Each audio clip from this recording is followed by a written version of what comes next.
Okay, Rich, so this is the last part. Now, you mentioned in the previous part that you needed software. I'm assuming you just can't go into Computer World and buy it. So where did you get it from? Well, yeah, how it came about. So obviously we just discussed that I needed software, and by then I was getting a bit, twitchy. I did need it. And what it was, a friend of mine who was now a pro punter, and when we met, he was like a parallel universe in dogs. He's much more of a purist than I am, but he had a missus and 2 young kids, and so he went about it in a tougher way. He packed up work and was pro punting, so full respect there. He was just doing the opens, and him and another fella, clever guy, they designed like the template for this software, and they showed me. And are you in on it? I'm like, yeah, well, I like it. Where are we at? And they're like, well, we found a programmer, we found someone that can do it, but it's going to cost 10 grand, and the bloke's in Syria. I was like, oh Christ. And then the next day, I've had a better bid, 6 grand in Baghdad. It's some sort of joke. Obviously it's a joke, but it was getting ridiculous. So anyway, obviously I'd become desperate because I couldn't really continue the work I wanted to, and a family member of mine was between a job. They didn't know anything about ground racing, but they had an idea of doing this, and obviously the benefit being they may not be a computer programmer, but we were on call 24/7 almost. I need this done because here's a video to show you why, here's any explanation you need, and just to make it happen. It's not to pick us winners or anything like that. It's just a tool to make the job quicker, keep track of everything I want to keep track with. Videos, watching any video you want against other dogs, against dogs that didn't even run against them, all sorts of singing and dancing stuff. I've actually got that on YouTube if anyone wants to look at that software. You can leave a link to it or whatever. And we got it done. Now, it was a proper game changer then. Of course, I was doing fine out of dogs, and living my life right. I was doing it all right, and I was just, ticking along lovely. But when I got this software, for both of us really in different ways, but for me with the ground, because when you put it in the system, you put it in, as long as your entry's bang on, the form is created, and when you see it a week later in form, in front of you, things jump out in your face, and you go, I would have forgot that, and I wouldn't have noticed it, I wouldn't have seen that, and that's interesting, I'm finding stuff that no one can find. I'm finding stuff then that even my best competitor that will be up till 2 a.m. watching videos and doing public form, there's no chance they'd be able to see what I've got, what I'm seeing there. So eventually, with all these ground movements and the volatility, I'm finding things that were running it was all outgraded, everything was outgraded.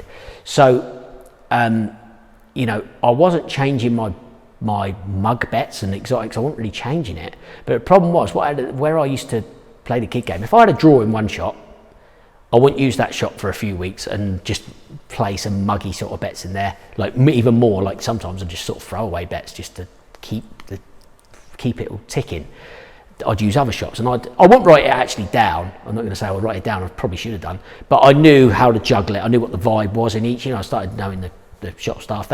Most of them would become my friends anyway, so they'd tell me if there was any sort of heat coming along. They would go, no, he's a good customer and that sort of thing, because pay for their lunch now and again, bung them a score, that sort of stuff. But nevertheless, I just didn't change my stakes, but I just hit more, because this software, what might have taken me 5 hours graph took me 2. My accuracy went 10 times through, almost 10 times through the roof of what it felt. So I was hitting all the time. It just became embarrassing how easy it was. It was just a joke. I was using this volatility canine roulette, and I was using it in my favour. It was like a joke. Well, eventually, of course, all the shops are like, you can't do those bets in there anymore, because you can't keep going in every week and drawing 2s and 3s and stuff like that, and the odd fight. You can't do it. It don't add up, especially after the recession. There's no one to hide behind anymore. There's nothing like that. So inevitably, it put me in a different position than I've ever been in before. So I'm assuming this is where the networking came in. That's exactly what it leads on to. I couldn't get on, but then there was other people who could get on for me. Now the thing is, I met different. A lot of my childhood mates, they're not gamblers or anything, and they sort of fell out of love with ground racing over the years. They used to be in the ground racing, but they're not anymore. But obviously now I'm in more circles with a bit more nationwide and gamblers. And gamblers where, you know, they had a reputation in the shop like, oh, if he won 10 grand, don't worry, he'd lose 20 the week after. If he won big, he'd just start betting big and give it all back. Well, obviously you sort of schooled him a little bit in that, and it's like muscle memory, isn't it? Once you learn how to do it, you can repeat. As soon as you get used to showing an earner out of it and making a bit of profit, it's very addictive. It's probably as addictive as gambling. So they cottoned on very quick, and obviously just keep a lid on it. You know, the discipline. Look, if we're winning, don't just go and add zeros on the next week, because you just ruin it all. You just get banned. So I like this dripping tap theory. Just keep going. You know, too many people want to blow it up tomorrow, but you don't know what's there 2 weeks later, do you? And look what we're seeing in Graham Racing now. You know, it's sort of in a bad way. So you should never think that, it's, you know, it's going on forever, but you should never really try and blow it up the following day. You know, you just want to play it right, keep it all balanced. So yeah, we had that, and I had another mate who was sort of he was in circles with a lot of poker players and stuff, and he had a bookie. It was like a sort of, I don't know what he was, like an independent, but I think he was laying big stakes bets to a lot of people. Well, he would price match us on dogs, on the TV dogs. The TV dogs was a piece of cake. It was honestly a joke. I mean, bags is like tough. The TV dogs is like, you know, child's play dogs. Anyway, the Ricks were always there from the firms, weren't they? But you couldn't really bet them because you get restricted and stuff like that. Anyway, this guy would price match us. Well, we weren't getting greedy. We're just like, well, let's try and kid him along. I'll have 200. He has a oneer, so we had 300. We'll have a little Trixie or something, and yeah, we're betting 4-to-1 shots that are going off evens and stuff like that. Because you'd have that in dogs. I mean, the horses, I suppose people go, it's palpable, whereas they weren't palpable. They were all getting paid as well. There wasn't no issue. And this guy always paid us, but eventually he's obviously cottoned on this pretty warm, you know, not going anywhere doing this. So he was using our dogs and betting them himself in his other circles. So I don't know what circles he's going in. I don't know where it could have been going. And the thought is like, look, they're heavy hitters. They're making money out of now my dog. So you have to get this mentality around you, like, they're earning off me. I need a drink. But then again, the convenience is this bookie will lay me and pay me what I'm asking to a certain extent. And you have to swallow that sort of mentality at the time when you end up in these sort of networks and different ways. And that's certainly one of them, you know. You find that, okay, if they're doing all the donkey work, getting on and doing all that, and you're guaranteed your price, you're like, fair enough. You know, it's still enough to make a living. I was always living right. So yeah, it's and also look, if you're successful, there's plenty of people will help you to you know, if you're a good person, people will help you for nothing, wouldn't they, if they can. But if they put a bet on for you or something, and they can put a bet on it as well, and they get a little drink out of it, everyone's happy, aren't they, at the end of the day? So success helps your networking, if you like. You know, if you were losing doing it all and weren't doing it right, no one's going to sort of recommend you, are they? Go, oh, you know, can you put a bet on for me, mate? Does he win? Well, he didn't win when I did it. They're just not going to want to know, are they? So that's the end of the line for your network. Now, you upset a few people in your blog talking about profiling. Can you elaborate? Huge issue in the industry. I mean, they probably could. You're going to have to stop me. We could go on for an hour talking about it. I think it's just absolutely poor. It's a joke. It's one of the big problems. I mean, as a keyology type person, what you end up with these profiles is the same as what I think when they maybe try to invent canine roulette. They decide what they think is a pro punter. This is what a pro punter does.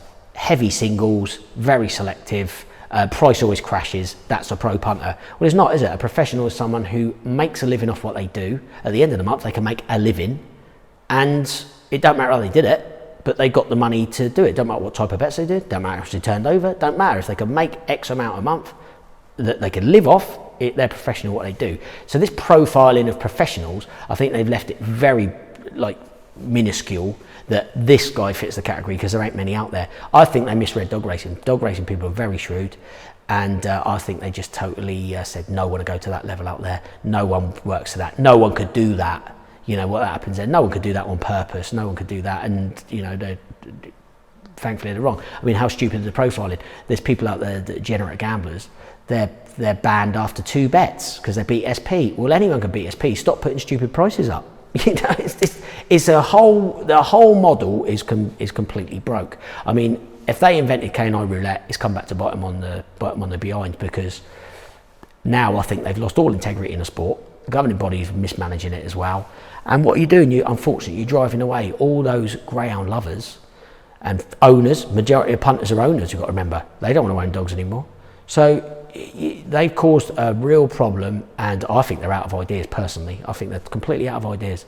And in all aspects, across the board, it's just been shown up. I don't think you can blame COVID for that. I just think they've been shown up for judgment calls they've made. Now, people on Twitter, they just want to know what you make. You're not a pro punter unless you tell them. Yeah, I'm not one to pander to the gamblers, because gambling's not what I do. But look, I have moaned that people sit in a broom cupboard and they're always the idiots that they try and pick things off. Oh, show us how much you won, all that crap. Well, in a nutshell, the best year I've ever had, I won enough to buy a fair size house. In the best day I've ever had, a flat, and the worst day I've ever had, just shy of 10 grand. Simple as that. Can you still win? You can still win, but it's not a case of chipping away and doing a daily thing and earning a weekly wage. It ain't that at all now. It's a massive slow play. You read that blog about like the predator that I'm talking about. You're waiting for the stars to align now. There's Ricks daily. You've got to let them go. But when you get what I would say to the average greyhound out there now, yeah, we know they're doing this sort of canine roulette. The surfaces are absolutely atrocious for the majority across the board. When the weather comes in, look how stuck they are. Just play dogs in the bad weather. Finished. When it ain't bad weather, don't worry about. Don't tire yourself out. Just play when the weather comes in. I mean, look what happens in the frost. They get caught out. It's bang up the rails. Nothing they can do about it. When the rain comes, the insides will go bottomless when they start killing the rail. So just do that. Just do that. I know people want to have their hobby and go and watch the dogs 3 nights a week and they enjoy it and they want to read the form and have an idea. But the form's never been less accurate. Because you're not seeing the form's still the same as it is in the 50s. You're not having the markings like I've got to tell you when it was inside and outside and fast and slow, favouring dogs and favouring. No one's getting that. Maybe the Racing Post. I'll leave an olive branch out there. I'm quite easy to contact. If anyone is out of ideas, I've got ideas, but I've got no power in the game. So there you go. It's pretty much the same as everything, isn't it? All right, Rich. If it became impossible to win on dogs, you've got a sharp brain. Would you go on to another sport? Well, cheers, but I don't think it would be impossible to win betting on dogs. Will it be impossible to win the amounts you've always been accustomed to? Potentially, yes.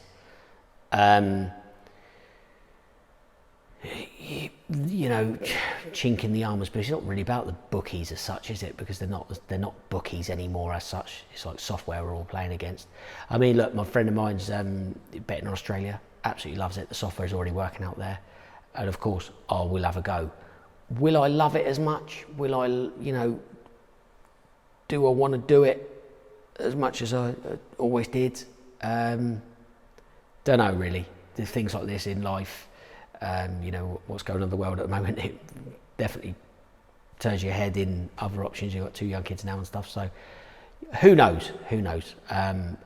If it's there, I'm game, but I've got to get me owner. Right, well, thanks, Rich. The mystery punter unveiled. Thank you very much, Richard Hassall. Thanks a lot.